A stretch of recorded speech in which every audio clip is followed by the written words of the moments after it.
Right now, as you're watching this, your government is lying to you. Not maybe, not probably, definitely. Every press conference, every official statement, every carefully worded policy announcement, layers upon layers of carefully constructed narratives designed to keep you compliant. The official story is never the complete story. And here's what makes this truly disturbing. It doesn't matter which country you live in. It doesn't matter which party is in power. It doesn't matter if you're in a democracy or an autocracy. Every government lies. The question isn't if they're lying. The question is what they're lying about and why. Today, we're going to expose the patterns, the playbook, the methods that have been used for centuries to manufacture your consent. By the end of this video, you'll never look at the news the same way again. The official lie. Let's start with an uncomfortable truth.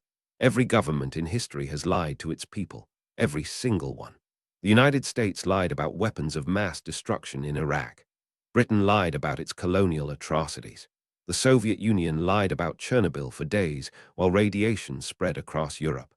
China lies about its economic data so consistently that analysts call it GDP fiction. In wartime, truth is so precious that she should always be attended by a bodyguard of lies. Churchill said that, and he wasn't condemning it, he was describing standard operating procedure.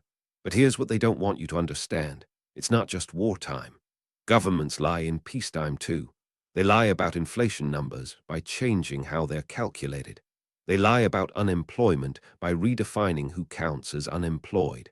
They lie about debt by hiding it in off-balance sheet entities. The numbers you're given are designed to manage your perception, not inform you. This isn't conspiracy theory. This is documented history.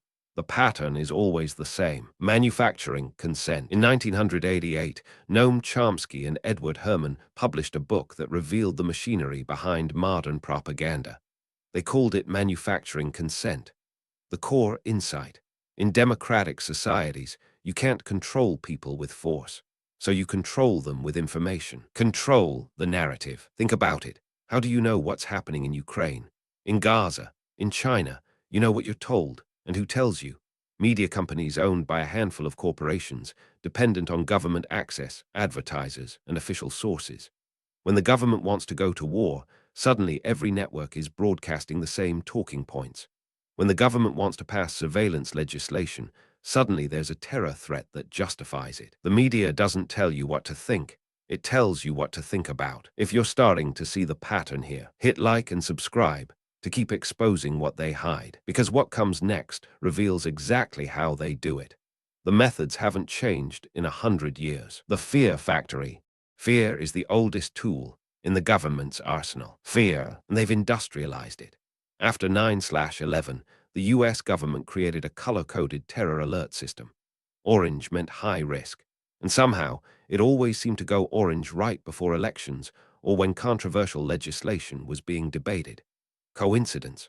Germany's government spent 2 years telling citizens to be terrified of a virus, then used that fear to justify unprecedented restrictions on movement and assembly. Britain's government admitted to using behavioral insights teams, essentially psychological manipulation units, to increase fear compliance during lockdowns. The whole aim of practical politics is to keep the populace alarmed by menacing it with an endless series of hobgoblins. That was written in 1918. 100 years later, the playbook hasn't changed. Climate fear, terror fear, economic collapse fear, pandemic fear. Fear sells obedience. Each crisis conveniently requires you to surrender more freedom, more privacy, more wealth. And speaking of wealth, let me show you where your money really goes. Follow the money. You want to know why governments lie? Follow the money. Always follow the money. When the US invaded Iraq, who got the reconstruction contracts? Halliburton, whose former CEO was vice president, Dick Cheney. When Europe imposed sanctions on Russia, European citizens paid higher energy bills, but American LNG companies made record profits. When governments print trillions during crises, where does that money go? Straight to the banks, to the corporations, to the people who fund the campaigns. Every crisis is a wealth transfer event disguised as an emergency. The COVID stimulus packages gave you a few $1,000s. They gave Wall Street trillions. The inflation that followed That's a hidden tax that transferred your purchasing power to people who own assets. You got poorer, they got richer. That was the plan. This isn't left versus right. It's top versus bottom, and both parties serve the same donors. But this brings us to something even more disturbing: the revolving door. Want to see how corruption works in plain sight? Watch where politicians go after they leave office. Treasury secretaries become bank executives. Defense secretaries join weapons manufacturers. FDA commissioners take jobs at pharmaceutical companies. This is called the revolving door, and it spins in every country. Regulate, then profit. In the European Union, over half of former commissioners went to work for industries they once regulated. In Japan, it's so normalized they have a word for it: amakudari, descent from heaven. The people writing your regulations are auditioning for their next job. The people enforcing your laws are thinking about their board seats. Government is the great fiction through which everybody endeavors to live at the expense of everybody else. That was written in 1848. The system rewards corruption by design. And if you think voting changes this, I have some uncomfortable news about elections. The illusion of choice. Every few years you're given a choice: red or blue, left or right, conservative or progressive, and you're told this choice matters. But does it? In the United States, both parties voted for the Iraq War. Both parties bailed out the banks. Both parties expanded surveillance. Both parties increased the national debt. Same donors, different faces, same policies. In Britain, Labour and Conservatives both supported austerity that devastated working communities. In Germany, Greens and Conservatives both supported weapons sales to authoritarian regimes. The argument between parties is which puppet controls the puppet show. The real power doesn't run for office. It funds the people who do. It owns the media that covers them. It writes the legislation they pass. Vote all you want. The system is designed to give you the illusion of choice while ensuring nothing fundamentally changes. But wait, because what comes next explains how they keep you distracted. Divide and rule. The oldest strategy in the book. Divide and rule. Keep the people fighting each other so they never fight you. Left versus right. Black versus white. Young versus old. Vaxxed versus unvaxxed. Native versus immigrant. While you're arguing about pronouns, they're stealing your pension. While you're debating which politician is worse, they're both voting to send your tax money to defense contractors. There is only one party in the United States, the Property Party, and it has two right wings. Every divisive issue that dominates the news serves a purpose. It keeps you emotional. It keeps you distracted. It keeps you pointing fingers at your neighbors instead of looking up at the people actually making decisions. Your anger is being weaponized against you. They win when we fight. And this brings us to their most powerful weapon of all, the memory hole. George Orwell called it the memory hole, the place where inconvenient facts go to disappear. Those who control the past control the future. Remember when they said Iraq had weapons of mass destruction? No one was prosecuted. Remember when they said the banks were too big to fail? Those banks are bigger now. Remember when they said inflation was transitory?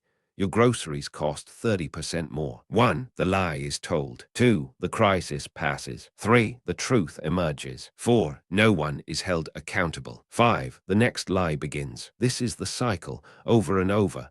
They know you'll forget. They're counting on it. Social media makes this worse. Today's outrage drowns yesterday's scandal. The algorithm feeds you the new crisis before you've processed the old one. We are being buried in an avalanche of manufactured amnesia. And if you think you can escape by tuning out, that's exactly what they want. The surveillance state. They're watching, and they're not hiding it anymore.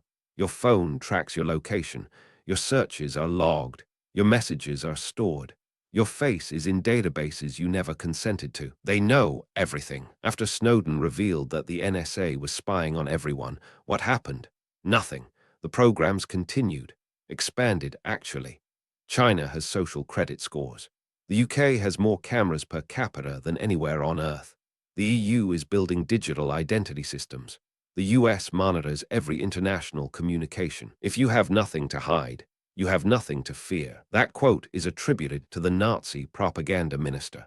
And it's the same logic governments use today. Privacy is power. When they know everything about you and you know nothing about them, That's not security. That's control. But here's what they fear most: the awakening. Here's what keeps them up at night. You, an informed population, is ungovernable.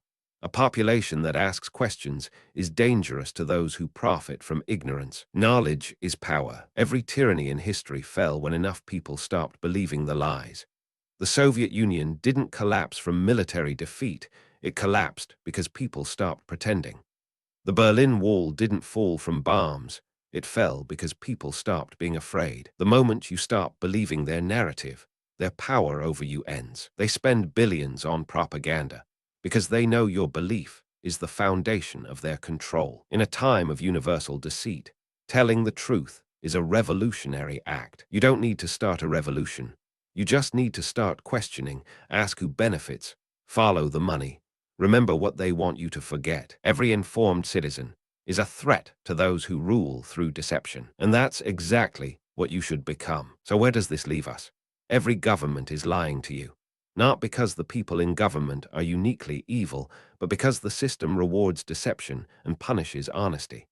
Politicians who tell hard truths lose elections. Bureaucrats who expose waste lose their jobs. Journalists who dig too deep lose access. The system protects itself. But here's the thing they don't want you to realize. Their power depends entirely on your belief. The moment you stop accepting the official narrative without question, their control begins to crumble. You don't need to become a radical. You just need to become skeptical. Question the sources. Follow the money. Remember the pattern.